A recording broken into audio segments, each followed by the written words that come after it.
Hi everyone, how's everyone doing? So I think this is book number 40. I'm going to make a quick guess. And it's called Can We Start Again Please? It's by 20 Questions to Fall Back in Love by Andrew G. Marshall. Now, if you have been subscribed to my channel or following my channel for the last, 5-6 years, you'd know that I did this book review. I think I did it in 2020. I probably did it during the pandemic.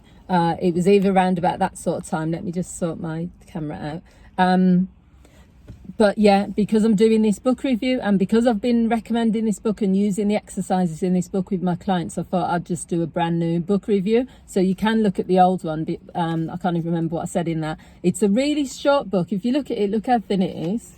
I mean, what's good about these small books that are packed with information is that you can get so much from them, but you don't have to put aside lots of time to read them. Now, I gave this 8 out of 10 because 8 is still quite good. It didn't get a 9 or a 10 because I just think there's information in there which is not common sense, but there's nothing mind-blowing. However, what I did like, I'm only going to reflect on a few things. So I've said the chapters are small, easy to read. There's lots of tasks for couples, fun exercises, quizzes. So some of the exercises in there are things like how to flirt, casual touching and teasing. So it will give you little tasks similar to what a counsellor would do, spend some time connecting or building a bond. So I like that. The quizzes, things like how strong is your love? So it will ask you questions about when you see your partner, how do you feel? What are some of the good qualities about your partner? So I really like that as well, because all of these exercises help couples to connect. There's also a quiz about test your sexual style. There's things in there about the love languages, which is a completely different book, but I like the way that he refers to that. Some of the chapters include the 6 stages of love, why people fall out of love. There's not much, there's literally only 4 chapters and then a bonus chapter. But as I've said, when you add all the quizzes, the exercises and other things in there, it really does make the book packed with lots of things. It talks about watch your words. So you think that because your partner loves you, or he or she will overlook the black moods or understand that you're just tired and irritable. However, if you stopped and really thought about it, you'd probably know that you've been doing major damage to your relationship.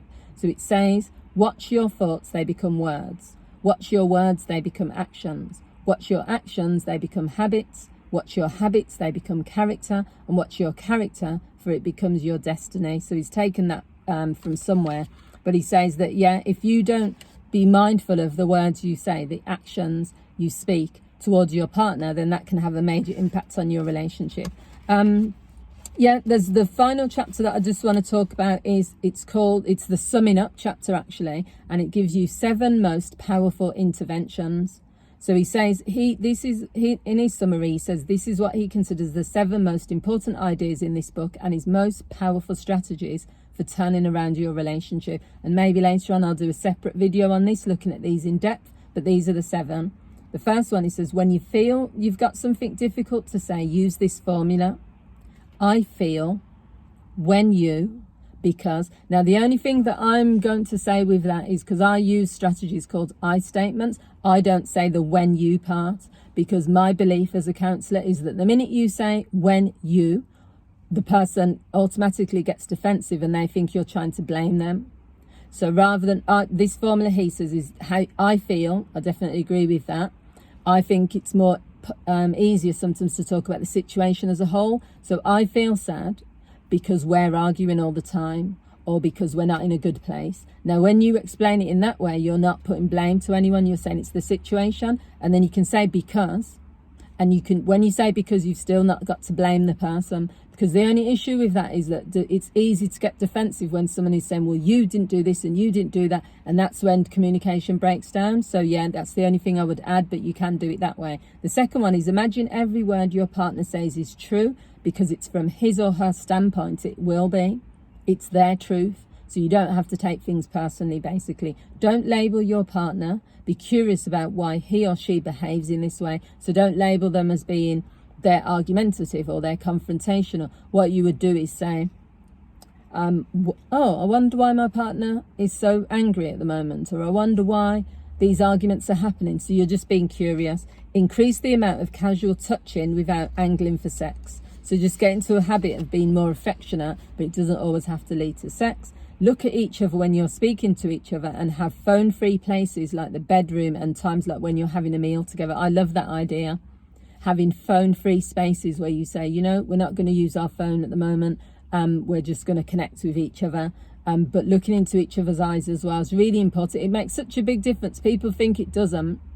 But the more conversations you can have where you are completely connecting and you're using eye contact will make a difference. Number 6 is look for win-win situations where you both get something you want. For example, you could do a trade. I will go to this if you do that. Do you know what? Without even reading this book, without even going back to this actual chapter, because actually when I first did the review, I didn't talk about this, and I actually haven't read this. I actually said this in one of my couples counselling sessions a few weeks ago. I said, why don't you trade by saying to your partner, if he does the washing up tonight, then you'll, he can watch football or whatever, or you'll trade it with something else. So I think that's really good. That shows that I'm a good counsellor, because I'm using strategies that I wasn't even aware of, but it just makes sense. And the 7th one is just have more fun together. That's another thing in my when I'm working with couples and individuals really who are sort of struggling and they're thinking about their future relationship. There's a lot of fun missing from relationships at the moment. There's a lot of not complaining. There's a lot of just feeling down and negative about like life and the situation. There's a lot of really intense discussions going on and lots of decision making, but there's the fun goes out of some relationships. So yeah, have fun together, bring the jokes in. The more you laugh with someone and the more you laugh yourself as well, it just changes the energy. It just changes like how you feel about everything. So yeah, it's a really good book. As I've said, short chapters, easy to read, and it's called Can We Start Again Please by Richard Andrew G. Marshall. I nearly got his name wrong then. Yeah, I like the book, and he's got a few other books. I think it was saying in the back he's written a few. What else has he written? It just talks about the author at the back, and it says some of the books that he's written loads of books. Look at all the books that he's written.